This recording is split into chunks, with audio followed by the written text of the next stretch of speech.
네, 안녕하세요. 크레이지 정 감독입니다.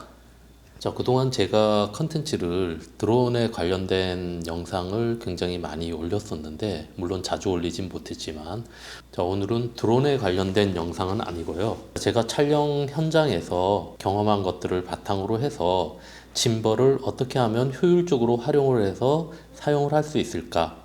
이 부분에 대해서 한번 말씀을 드리려고 합니다. 자, 그럼 바로 시작을 해보겠습니다.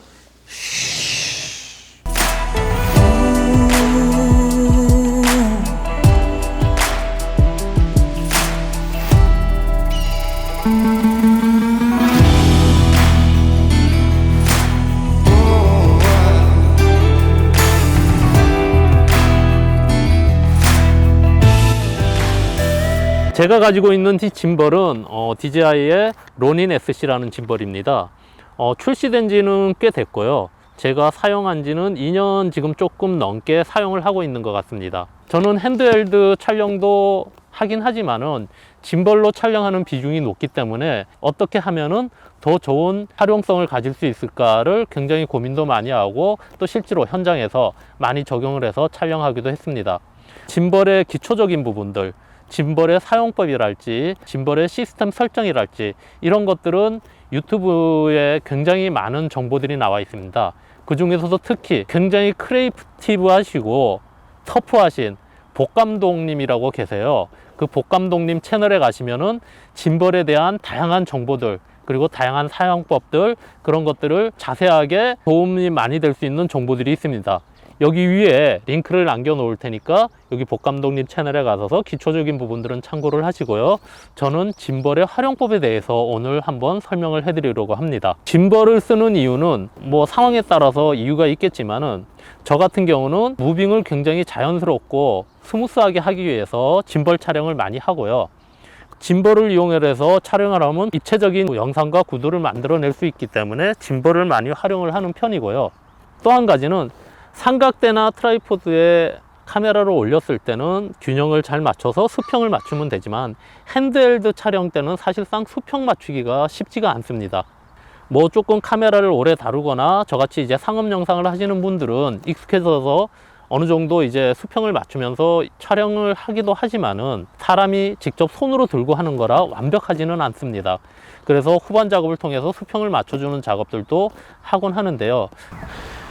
네, 저 같은 경우는 로닌 SC 짐벌에 이렇게 손잡이를 달았습니다. 이 손잡이를 단 이유는 로닌 SC 기존에 아무것도 달려 있지 않은 이 상태에서 촬영을 할 때 로우 앵글 촬영이 굉장히 힘들더라고요. 그래서 로우 앵글 촬영을 위해서 이렇게 손잡이를 달아서 찍을 수 있게끔 이 손잡이를 추가로 구매를 해서 장착을 했습니다. 저는 보통 짐벌을 사용을 할 때 아주 급박한 상황이 아니면은 여기 외장 모니터를 장착을 해서 이용을 합니다. 짐벌을 이용을 할 때 닌자 걸음 얘기를 많이 하잖아요. 그냥 터벅터벅 걷는 것이 아니라 무릎을 약간 구부린 상태에서 바닥에 스치듯이 발을 많이 떼지 않고 움직이는 게 중요합니다. 그래서 드론과 마찬가지로 짐벌도 굉장히 많은 연습과 숙달이 필요합니다. 처음에는 아무리 짐벌이라고 할지라도 많이 흔들리고 많이 움직이게 돼 있습니다. 자, 일반적인 짐벌 운영에서는 이렇게 다리를 약간 구부린 상태에서 상체는 수직으로 빳빳하게 세웁니다. 그리고 나서 앞으로 살금살금 움직이게 되는 것이죠.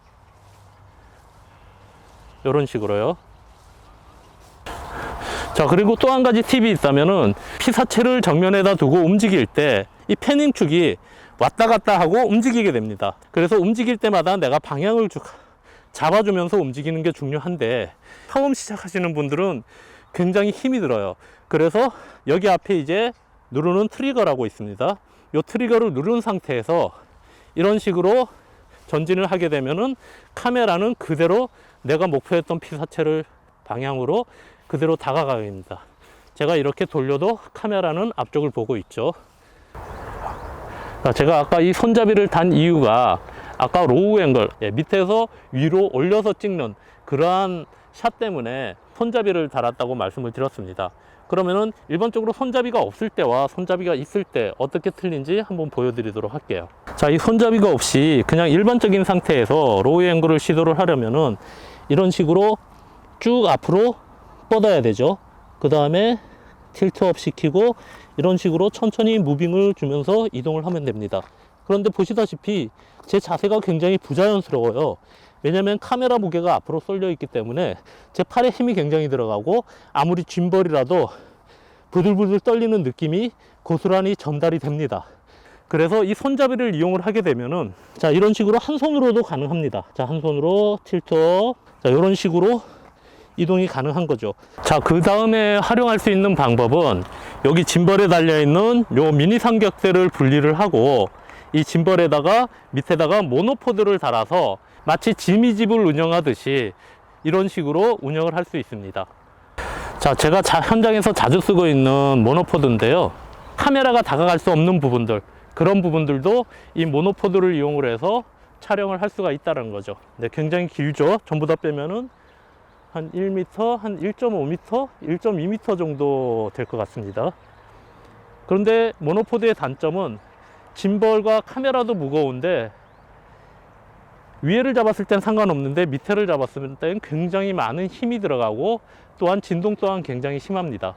그래서 이 부분은 제가 조금 있다가 다시 어떻게 하면은 이 무게를 좀 줄일 수 있을까, 그리고 줄여서 효율적으로 촬영할 수 있을까를 말씀을 해 드리겠습니다.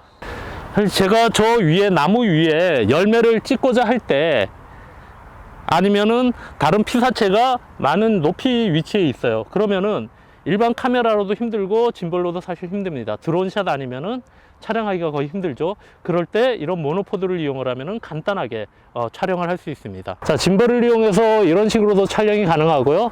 아니면은 위에서 아래로 이렇게 떨어지는 촬영도 짐벌을 이용을 하면은 가능합니다.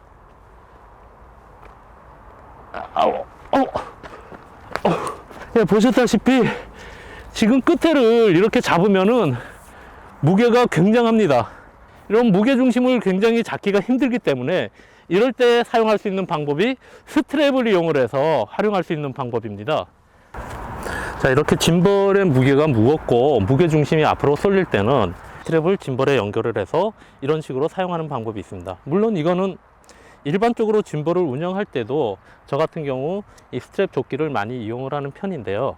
예, 이렇게 이용을 하면은 무게를 분산시킬 수 있고 안정적으로 짐벌을 활용할 수 있다는 이점이 있습니다. 이 스트랩에 고리를 연결을 시킵니다. 그러면은 활용할 수 있는 길이가 늘어나기 때문에 굉장히 좋습니다. 그럼 이런 식으로 목에다 걸어서 하면은 굉장히 자유롭죠. 여유롭게 운영을 할 수 있고 무게도 분산되고, 저 같은 경우는 이런 시스템을 이용을 해서 자동차 팔로잉이라든지 아니면 바이크 팔로잉이라든지 이런 팔로잉 자세를 많이 하고 액션 촬영 때도 이런 식의 조합으로 많이 합니다. 자, 그리고 다음으로 또 한 가지 방법은 짐벌을 이용을 하면서 오토포커스를 많이 사용을 할 텐데, 사실 짐벌을 운영을 하면서 매뉴얼 포커스를 이용을 한다라는 것은 굉장히 힘들 뿐 아니라 불편하기도 합니다. 오토포커스를 이용을 하더라도 포커스가 피사체에 잘 맞았는지 안 맞았는지 보려고 하면은 사실상 이 작은 LCD 모니터 창으로는 구분하기가 쉽지가 않습니다. 그래서 저 같은 경우는 현장에선 항상 외장 모니터를 이 짐벌에다가 올려서 사용을 하는데요. 그러면은 외장 모니터를 짐벌에 올렸을 때 굉장히 무거워집니다. 그럴 때 이 짐벌을 어떻게 운영을 하는지, 사실 맨손으로 잡고 5분도 버티기 힘들어요. 그런 무게면은. 그럴 때 사용할 수 있는 방법에 대해서 한번 알려드리도록 하겠습니다. 네, 자, 보이시나요? 장비가 굉장히 헤비해졌죠? 네, 여기다가 외장 모니터 그리고 마이크까지 포함하면은 무게가 상당합니다. 그리고 부피도 상당하고요. 이 상태에서 그냥 맨손으로 잡고 운영하기가 굉장히 힘듭니다. 그래서 저 같은 경우는 베스트 스트랩을 이용을 해서, 지금은 없는데 여기에 밑에가 들어갈 수 있는 조그만 주머니가 있습니다. 허리벨트처럼 생긴 거, 그런 거에다가 딱 넣고 이런 식으로 운영하면 전혀 힘도 들어가지 않을 뿐더러 안정적인 운영이 가능하기 때문에 이런 조합으로 제가 현장에서 조합을 해서 촬영을 하고 있습니다. 그래서 여러분들도 이런 장비를 많이 갖추기라기보다는 처음에는 기본 장비를 가지고 무빙 연습과 구도 연습과 피사체를 어떻게 하면 안정적으로 잡을 수 있는지 그런 부분들을 연습을 하고 나서 조금 더 익숙해지고 촬영 스케일이 점점 커진다, 취미로 하시는 분들이 이 정도까지 갖추실 필요는 없겠지만은 그래도 욕심이 난다라고 하시면은 이런 조합으로 운영을 하시면은 굉장히 안정적인 운영이 가능합니다. 그리고 또 한 가지. 제가 주변 사람들한테 많이 듣는 얘기가 뭐냐면은 짐벌을 구매를 해서 짐벌을 사놓고 짐벌로 촬영을 하려고 밖으로 가지고 나가면은 사람들이 굉장히 많이 쳐다본대요. 그리고 주목을 받게 되고 시선도 끌고 되고 부담이 많이 가는 거예요. 이 짐벌을 사용하기가. 사실 이 카메라에는 지금 보이지는 않지만은 주변에 지금 여기가 공원인데 몇몇 분들이 제가 촬영하는 모습을 지금 계속 쳐다보고 있어요. 어떤 분은 지금 앉아서 대놓고 지금 한 30분째 계속 쳐다보고 있거든요. 굉장히 민망하죠. 저 같은 입장에서 혼자 이렇게 카메라 앞에다 놓고 떠들고 있는데 사람들이 쳐다본다. 굉장히 시선의식이 많이 될 수밖에 없습니다. 그런데 우리가 취미든 전문적이든 남을 촬영을 하고 이 촬영업을 할 때는 남의 시선들 의식하지 말아야 됩니다. 쉽게 얘기해서 쪽팔리면 안 됩니다. 우리가 그거를 오히려 즐기십시오. 주변에 사람들이 누가 있건 간에 물론 그분들에게 촬영을 하면서 피해를 주면 안 되겠죠. 피해는 주지 않되 그 사람들이 쳐다보는 것에 대해서 주눅들 필요가 전혀 없다라는 거, 부담 가질 필요가 전혀 없다라는 거. 왜? 나는 이 일을 하는 최소한의 전문가라는 자부심을 갖고 하셔야 됩니다. 취미로 하시더라도 내가 좋아서 하는 일이고 남들보다는 좀 더 잘 찍을 수 있다는 전문가, 그런 프로페셔널한 마인드가 없으면은 사실 이렇게 찍기가 밖에서 쉽지가 않아요. 저도 무거워서 사실 이런 조합으로는 일반 뭐 취미생활, 취미로 찍을 때는 이런 식으로는 안 하죠. 안 하는데 짐벌은 항상 들고 나가서 찍습니다. 누가 쳐다보든 개의치 않습니다. 그리고 쪽팔림 때문에 내가 촬영을 못 하겠다 라고 하면은 네, 그냥 휴대폰으로 찍으십시오. 스마트폰으로 찍는 것이 가장 좋습니다. 하지만 좀 더 고퀄리티의 영상과 좀 더 내 생각을 카메라에 담아서 영상으로 형상화시키기 위해서는 그런 욕심이 있으신 분들은 쪽팔림은 버리시고 운영을 하시기 바랍니다. 다음 시간에 좀 더 좋은 컨텐츠로 여러분들 찾아뵙겠습니다. 크레이지 정 감독이었습니다.